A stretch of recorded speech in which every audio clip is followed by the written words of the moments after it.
All right, so I'm a Chima McGruder. I'm a fourth-year graduate student at the Harvard Center for Astrophysics. And today I'm going to talk to you about using simulated data of out-of-transit data from transmission spectroscopy to decorrelate the effect from the star from that of the planet. Okay, so as we talked about further on in this SAG symposium, is the most common method of disentangling the stellar activity from that of the planet in transmission spectroscopy is retrievals. However, this has an inherent degeneracy because what you're doing is you're fitting the stellar atmosphere as well as the planetary atmosphere simultaneously. And a couple examples of this degeneracy is WAS-19, which initially was thought that the features were coming, the features in the transmission spectrum were caused by titanium oxide in the planet. But then later, retrievals suggested that a significant portion of this was actually coming from the stellar atmosphere. And then a counterexample is HAP-P23b, where retrievals initially suggested a high level of activity, basically causing all the features seen in the atmosphere. But then after constraints from photometric data, it's suggested that not all of the features observed are from the stellar atmosphere. So this merits the exploration of different approaches to disentangling the two signals. And the approach that I'm developing or delving into further is using out-of-transit data. And so this method has been used a couple times. First with Wakeford et al. 2019, where they modeled the atmosphere of an M-dwarf for specific data sets. And then again in 2020, using synthetic data, but this was mostly focused on the parameter space of Ariel's observations. So my goal is to further delve into the understanding of how well we can first parameterize the stellar inhomogeneities without a transit data, which we can then use to divide out with the transmission spectrum. So I'm exploring a wide range of parameter space where it's shown here. The green are values that I'm going to show in my preliminary results, and the black are ones that I still need to do.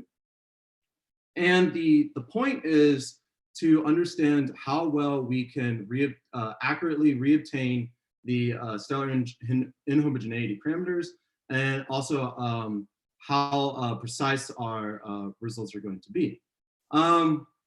So example of one synthetic test is shown here, where the green's the data, and then the red is the best fit, and then the subsequent posterior distribution, where the red line subtracted by the middle of the posterior, the mean, is going to be quantifying the accuracy, and then the 1 sigma width divided by the normalization of the true value will quantify the precision. And so as you saw previously, there's a wide range of grids that are parameters that I'm testing.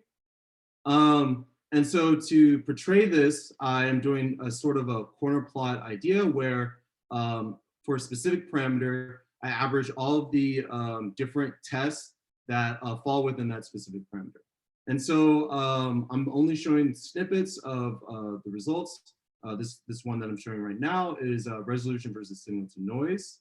The accuracy, this is showing the accuracy where these correspond to the same, the color plot corresponds to the same numbers here. And then this is showing the accuracy of the covering fraction, the contrast in the spot or the active region, and then the photospheric temperature. And from here, as we expect, the resolution, increasing the resolution naturally increases the accuracy, and then that's the same for the signal to noise. But what I also want to note that is even within the low signal to noise regime, low resolution regime, we can obtain a relatively good accuracy. And then so another thing that I would like to highlight is comparing the covering fraction versus the temperature. So over here, the covering fraction, as I said, are circles, and then the temperatures of the photosphere are, sorry, the active region, and then the photosphere. And you can see consistently this plot outlines it well, but this is also the case for all the other plots. But the circles are consistently less accurate than the temperature. And so the reason why we think this is because, so looking at this very simple diagram of let's say this is the active region, and if they're both the same temperature, they're going to have the same black body shape, and that black body shape, especially in the low resolution, is how you determine the temperature of the active region. However, the size of the active region is determined by the flux. So essentially, how many going from a lower flux is a smaller active region, and a higher flux is a larger active region.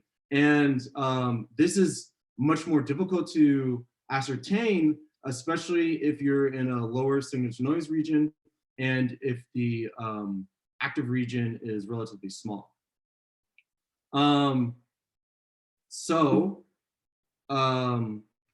Those were two figures that highlighted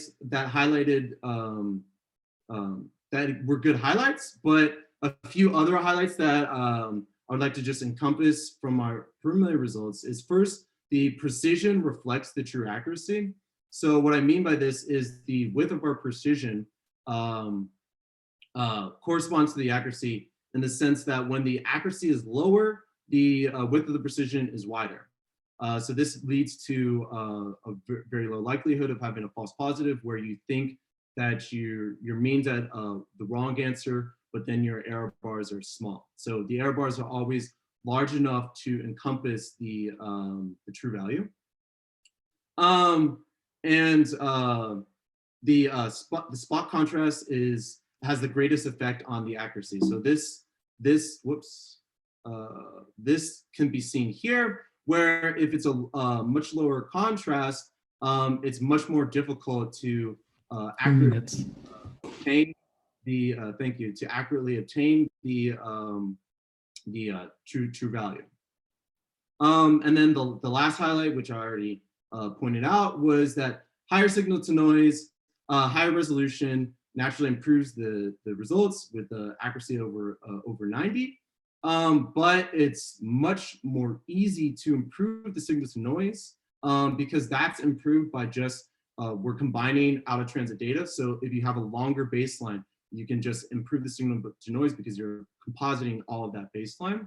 Whereas the resolution is much more difficult because very difficult to improve the resolution, especially for space-based data, which is what these simulations are considering for now. So that leads me to the next steps. Naturally, I'm going to fill in the grid points. So I'm going to turn all the black in the first table to green. And then I'll consider multiple spots. So right now I'm only multiple active regions. So right now I'm only considering one active region. And the idea is to at least see how well we can constrain two active regions. And then do a one-to-one comparison with retrievals to see, to compare which technique using out-of-transit data or fitting it all with retrievals is better in which parameter regime. And then possibly understanding the nuances of using this technique with ground-based observations. Okay, thank you. Thank you. There's no question in the Slido, but if there is any question, anyone can turn on the mic and ask it.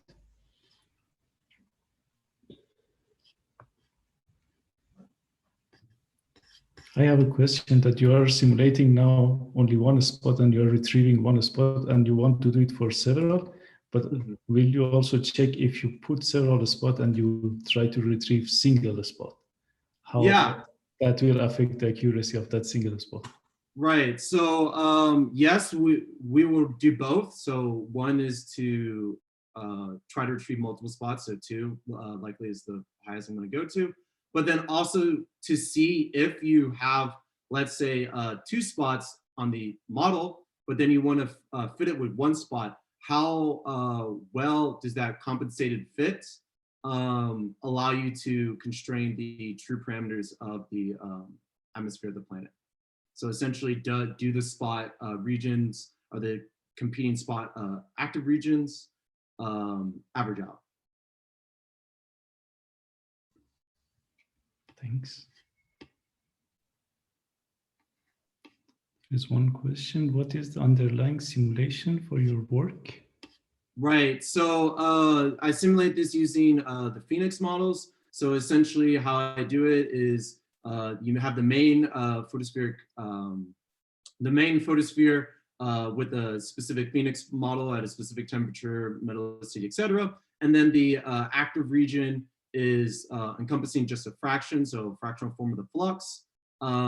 And that will have a different temperature, but then the same metallicity and other parameters. Thank you.